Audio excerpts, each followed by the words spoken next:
inglés para explicarle a nuestros amigos del norte un poco lo que les está ocurriendo a ellos con esta gran crisis global financiera que están sufriendo. Lo hice desde la óptica de un argentino, yo con 56 años, y muchos de los que me escuchan también ahora, hemos pasado no por una crisis financiera, hemos pasado por varias. Yo pasé por la de 1975, el Rodrigazo, la hiperinflación de 1989 y desde luego todos, aún los jóvenes, han pasado por la crisis, el colapso que sufrimos en el 2001 y el 2002. Sabemos mucho sobre colapsos financieros, inflaciones, hiperinflaciones, corralitos, corralones, cambios de moneda, megacanjes de deuda pública, blindajes financieros, planes primavera, planes austral, pasar el invierno, feriados cambiarios, congelamiento de cuentas, en fin, lo hemos visto todo, no lo hemos leído en ningún libro, lo sabemos por experiencia y de primera mano. Por eso me pareció oportuno compartir con ellos algunas de estas experiencias que les han sido muy útiles. Sin embargo, como ese video está en inglés, hoy me gustaría hacer una versión en castellano, porque creo que es importante para los argentinos y para todo el mundo de habla hispana entender un poquito lo que está ocurriendo en estos momentos y que va a tender a agravarse en las semanas y meses por venir. Antes que nada, no hay crisis financiera. Ustedes dirán, qué extraño, ¿cómo que no hay crisis financiera? No, no hay una crisis financiera. Lo que hoy vivimos es un colapso global financiero. El sistema financiero está en un colapso terminal, no es rescatable y en alguna medida es el propio Wall Street con sus banqueros, sus hombres de las calificadoras de riesgo, todos sus expertos, entre comillas, los que han fundido el motor de este sistema financiero, que yo le he dado un llamar capitalismo extremo, para diferenciarlo del capitalismo social, que es muy positivo, que es la iniciativa privada, que es como tiene que ser un sistema económico. O sea, la mala noticia para el mundo, y en alguna medida para la Argentina, es que este colapso financiero global es irreversible, aunque lo estén tratando de salvar con distintas artimañas. La última que vimos fue en Londres, en el grupo del G20, donde quieren mantener en vida a este moribundo paciente. Esa es la mala noticia. La buena noticia para el mundo y para la Argentina es que las economías, la economía real del trabajo, de la producción, del esfuerzo, de la creatividad, las economías en todo el mundo, en la Argentina desde luego, están mayormente intactas. El drama es precisamente eso, que este modelo destructivo del capitalismo extremo, que empieza con la locura desreguladora de los años 80 con el gobierno de Ronald Reagan en Estados Unidos y Margaret Thatcher en Inglaterra, que luego en los años 90 lo sufrimos nosotros con ese desastre que inició Carlos Menem y su ministro de Economía, Domingo Felipe Cavallo, y que luego, bueno, hicieron que con los años y las décadas las finanzas usurparan un lugar que no les corresponde. En vez de estar la economía real del trabajo como principal motor de toda la vida social y las finanzas subordinadas, el mundo del dinero, de las monedas, el mundo de los bancos, del crédito, subordinado a la economía real, no. Colocaron las finanzas virtuales, que es el dinero inventado por los bancos, por encima de la economía real y hoy amenaza con matarla.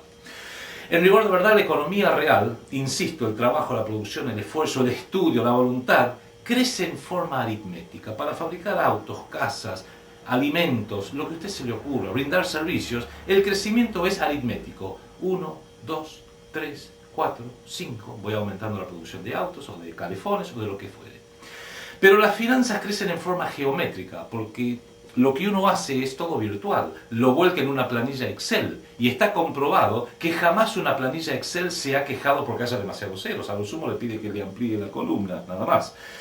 Y las finanzas crecen entonces en forma geométrica. 1, 2, 4, 8, 16, 32. Se asemeja en rigor de verdad a estas finanzas virtuales a una suerte de tumor maligno, un tumor canceroso que hace metástasis, y lo que estamos viendo hoy es ese tumor maligno que ha hecho metástasis de este sistema global financiero de capitalismo extremo que está a punto de matar la economía real en todos los países del mundo. Con lo cual, una pauta no pasa en querer salvar este sistema financiero perverso, sino en ver cómo desacoplamos las economías reales de este sistema financiero perverso.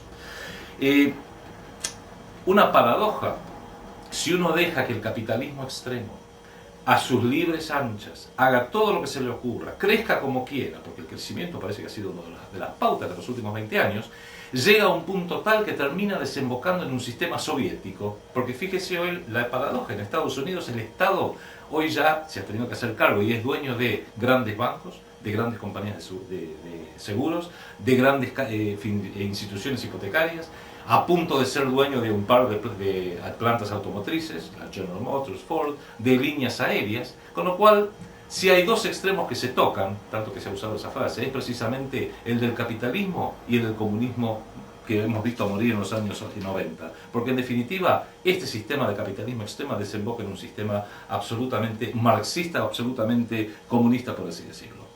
Como les decía, los argentinos tenemos la ventaja de haber sufrido este tipo de crisis sistémicas periódicamente. Ellos no. Ellos solamente tuvieron la Gran Depresión, como la llaman, de los años 30, y para todos los norteamericanos vivos actualmente, la Gran Depresión de los años 30 es una foto en blanco y negro de gente haciendo cola para que le den un plato de sopa caliente. A lo sumo, alguien de mi edad podrá tener un abuelo que cuando era chico le dijo, uy, los años 30 fueron difíciles, pero ninguno lo ha vivido porque el periodo que ha ido desde entonces hasta ahora ha abarcado varias generaciones. Nosotros, sin embargo, lo hemos vivido, porque como les decía al principio, lo hemos vivido en forma directa, y ese haberlo vivido en forma directa nos permite entender que no es una seguidilla de errores. No vaya usted a pensar por un segundo que Paulson se equivocó, que Goldman Sachs se equivocó, que el Banco City se equivocó, que Alan Greenspan, ex gobernador de la Reserva Federal, se equivocó, que los cráneos del Fondo Monetario Internacional se equivocaron, que quienes se reunieron en el G20 se equivocaron. Esto es parte de un modelo, y ahí está la pauta. Es parte de un modelo que si se lo comprende, se lo puede describir, se pueden identificar sus distintas etapas, y cuando uno entiende un modelo, pasa otra cosa. Puede empezar a prever sus futuras etapas, puede empezar a prever cómo va a ser su comportamiento. Esa es la gran ventaja de los argentinos, que como lo hemos vivido, podemos entender, hemos visto cómo este modelo opera, ellos allá no. Yo les diría que en alguna medida, mientras que el modelo de ellos lo pudieron hacer durar a nivel global 80 años, el nuestro va entre 12 años y 17 años. El Rodrigazo del 75, la hiperinflación de 1989 y el colapso del 2001 que les mencionaba anteriormente. Claro, todo esto está reflejando una gran lucha entre lo público y lo privado, y ahora vamos a describir ese modelo. Lo público, que las instituciones públicas, las que están identificadas con el Estado Nacional, tienen o debieran tener como principal eje central promover el bien común de la comunidad para la cual sirve, por ejemplo el Estado argentino o el Estado norteamericano, y defender el interés nacional de esa misma comunidad ante amenazas que pueden acechar del entorno. En el ámbito privado no, en el ámbito privado podríamos decir que en lo económico lo principal es generar utilidades, y es lícito que así sea, pero claro, el gran fenómeno que hemos visto en los últimos 30, 40 años es la privatización del poder. El poder, la capacidad de hacer, la capacidad de que las cosas vayan de una forma y no de otra, ha quedado privatizado. Y es dentro de este ámbito del poder privado, que les quiero describir este modelo que ayuda a entender la crisis financiera global, que yo lo llamaría, es una suerte de mesa de dinero global. Y como toda buena mesa tiene 4 patas, y quiero compartir con ustedes esas 4 patas. Primera pata. Los dueños del poder generan insuficiencia monetaria programada, o sea, el dinero público, los pesos, los dólares, siempre resultan insuficientes para hacer frente a las necesidades de esa comunidad.